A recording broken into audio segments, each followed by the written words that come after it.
Assalamualaikum warahmatullahi wabarakatuh. Untuk memenuhi tugas dari salah satu mata kuliah yaitu negosiasi dan manajemen konflik yang diampu oleh Bapak Hendrik Herisandi, maka kami dari kelompok 2 akan mempresentasikan hasil observasi UMKM yang sudah kami lakukan selama 2 minggu sebelumnya. Nah, untuk observasi ini kami melakukan observasi ke UMKM Bolu Malingkundang. Selanjutnya, anggota dari kelompok 2 yang pertama ada Anako Rehana dengan NIM 22059047. Kemudian Fitri Junita dengan NIM 22059074. Dan saya sendiri, Fiesa Josifanka dengan NIM 22059197.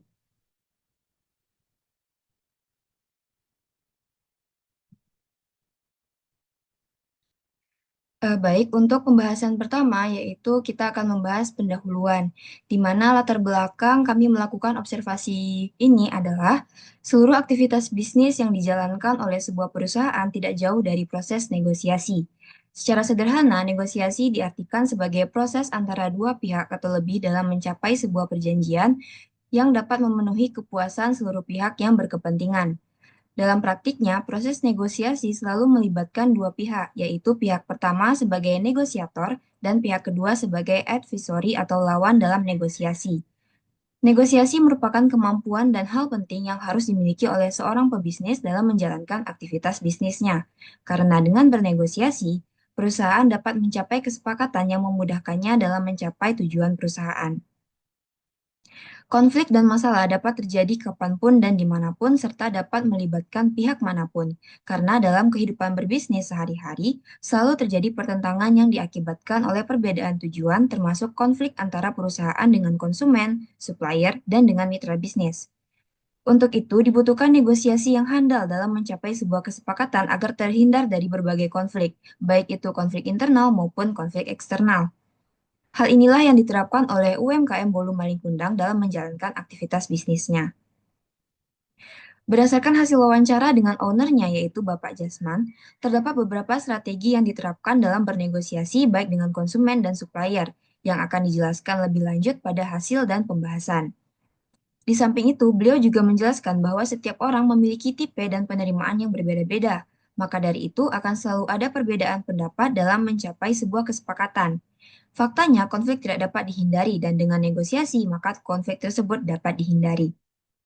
Selanjutnya, berdasarkan latar belakang tersebut, maka dapat diidentifikasi masalah. Yang pertama, bagaimana strategi negosiasi yang digunakan oleh UMKM Bolu Malingkundang dalam menjalin kerjasama dengan konsumen, supplier, dan mitra bisnis, serta bagaimana cara UMKM Bolu Malingkundang dalam menghadapi konflik yang terjadi dengan konsumen, supplier, dan mitra bisnis.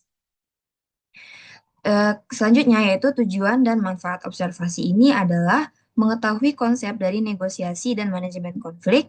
Berikutnya yaitu mengetahui strategi negosiasi yang digunakan oleh UMKM Bolu Malikundang dalam menjalin kerjasama dengan konsumen, supplier, dan mitra bisnis, serta mengetahui cara UMKM Bolu Malikundang dalam menghadapi konflik yang terjadi dengan konsumen, supplier, dan mitra bisnis.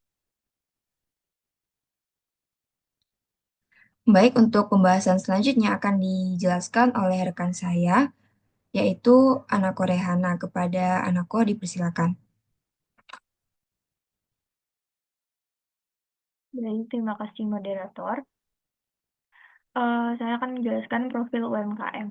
Pada materi negosiasi dan manajemen konflik ini, kami melakukan observasi pada UMKM yaitu Bolu Kukus Main Kundang yang merupakan UMKM yang terfokus untuk menjual oleh-oleh khas Minangkabau yang populer di Sumatera Barat. Nama Malin Kundang diambil dari cerita rakyat legendaris Minangkabau yaitu Malin Kundang, seorang anak durhaka yang dikutuk menjadi batu karena durhaka kepada ibunya. Usaha bulu Malin Kundang berdiri sejak tahun 2020 sebagai turunan dari usaha induknya yaitu Kunang 22. Pabrik utama bolu kukus Malin Kundang terletak di Tunggul Hitam, Jalan DPRD 4, nomor 14, Kota Padang. Bolu kukus Malin Kundang memiliki 2 outlet di Kota Padang, yaitu Lubuk Begalung dan Steba, serta 1 outlet di Bukit Tinggi. UMKM ini juga memiliki cabang di daerah Pekanbaru dengan nama Lancang Kuning, juga di daerah Mentawai dengan nama Suasa Beru. Penggunaan nama berbeda di setiap daerah mencerminkan pepatah Minang, yaitu di ma bumi dipijak, di situ langit dijunjung, yang berarti menyesuaikan diri dengan daerah tersebut. Berikutnya yaitu struktur organisasi, di mana di sini owner merangkap sebagai manajer, dan berikutnya ada sales marketing, retail, admin keuangan, admin warehouse, admin penjualan, leader manufaktur produksi, dan anggota produksi. Selanjutnya, yaitu UMKM ini menjual berbagai macam produk. Ada terdiri dari 3 jenis, yaitu yang pertama bolu kukus, yang terdiri juga dari berbagai macam varian, yaitu ada Black Forest, balok lumer, Oreo keju, brownies kukus coklat, bolu kukus pandan keju, bolu kukus talas keju, bolu sanjay bukit tinggi. Yang berikutnya brownies panggang, ada brownies sekat fudge, brownies panggang kombi, brownies panggang keju, brownies panggang coklat crumble, brownies panggang crumble, dan bolu banana crumble. Berikutnya yaitu pai susu, ada yang original, coklat, vanilla, dan durian. Berikutnya yaitu pembahasan mengenai best practice karyawan. Di sini dari hasil wawancara yang kami lakukan secara langsung dengan pemilik UMKM Bolu Kukus Malin Kundang, kami menemukan bahwa dalam pola kerja, UMKM Bolu Kukus Malin Kundang membagi karyawannya ke dalam beberapa bagian, yaitu sales marketing, retail, admin keuangan, admin warehouse, admin penjualan, dan produksi. Yang mana setiap bagian pekerja fokus pada tugas masing-masing, namun tetap saling berkoordinasi untuk mencapai target bersama. Karyawan bekerja sesuai dengan jadwal dan target yang telah ditetapkan. Selanjutnya, terkait dengan inisiatif yang akan diambil dalam penanganan konflik dan negosiasi. UMKM Bolu Kukus Malin Kundang memiliki kebijakan disiplin dalam menangani pelanggaran. Untuk pelanggaran atau kelalaian pertama, karyawan akan ditegur terlebih dahulu. Namun, jika kelalaian terus terjadi dan produk menjadi gagal, karyawan wajib mengganti kerugian sesuai dengan nilai produk tersebut. Ini bertujuan agar karyawan lebih berhati-hati dalam bekerja. Selanjutnya, pelatihan dan pengembangan karyawan. Selama masa training 3 bulan, karyawan mempelajari SOP pabrik, manajemen waktu, dan memahami job desk masing-masing bagian. Setelah masa training 3 bulan, karyawan akan dievaluasi setelah 6 bulan terkait dengan kinerja masing-masing. UMKM Bolu Kukus Malin Kundang memberikan kesempatan karyawan untuk mengembangkan keterampilan di bidang digital, seperti digital marketing dan keterampilan lainnya. Sistem kerja yang terstruktur, pola kerja yang terorganisir, dan pelatihan yang diberikan mencerminkan best practice karyawan untuk menciptakan lingkungan kerja yang produktif dan kondusif. Sekian yang dapat saya sampaikan, saya kembalikan ke moderator.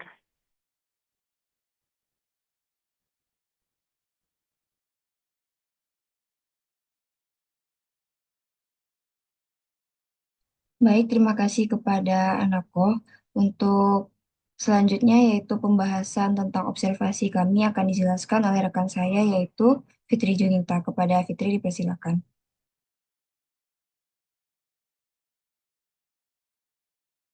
Baik, terima kasih kepada moderator. Saya akan menjelaskan bagaimana negosiasi dan manajemen konflik di UMKM Bolu Malin Kundang. Negosiasi dan manajemen konflik di UMKM Bolu Malin Kundang itu ada dengan tiga pihak. Yang pertama itu ada dengan mitra, yang kedua dengan supplier, dan yang ketiga itu dengan karyawan. Yang pertama, negosiasi dan manajemen konflik dengan mitra. Bolu Malin Kundang memiliki beberapa mitra, baik di dalam kota maupun di luar kota. Dalam hubungan dengan mitra, mereka sering menghadapi konflik terutama soal pembayaran. Untuk mencegah konflik ini, mereka menawarkan 3 sistem pembayaran. Yang pertama itu sistem pembayaran tunai, yang kedua titip jual atau konsinyasi, dan yang ketiga sistem jatuh tempo.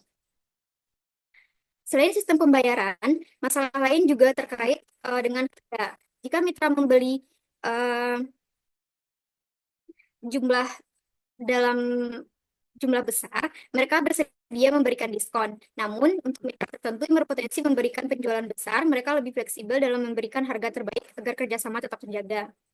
Bolu Marine Kundang juga menggunakan sistem upload, di mana produk mereka dijual dengan merek mitra. Hal ini bisa menimbulkan konflik terkait pelabelan atau hak merek. Oleh karena itu, mereka mengantisipasinya dengan membuat perjanjian tertulis yang jelas antara kedua belah pihak. Next. Eh,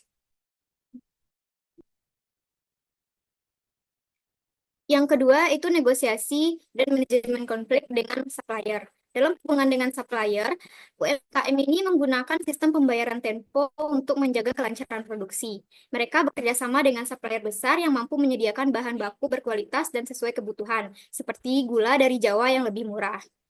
Sebagai langkah antisipasi, mereka juga memiliki supplier cadangan untuk mengatasi masalah jika terjadi kendala dengan supplier utama. Semua negosiasi ini dikelola oleh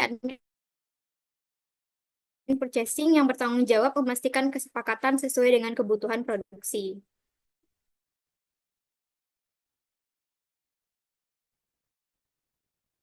Uh, Next.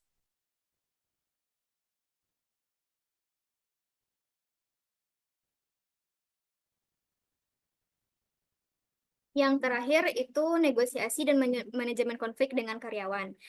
Dalam hubungan dengan karyawan, UMKM ini sering menghadapi tantangan seperti penurunan produktivitas atau kelalaian.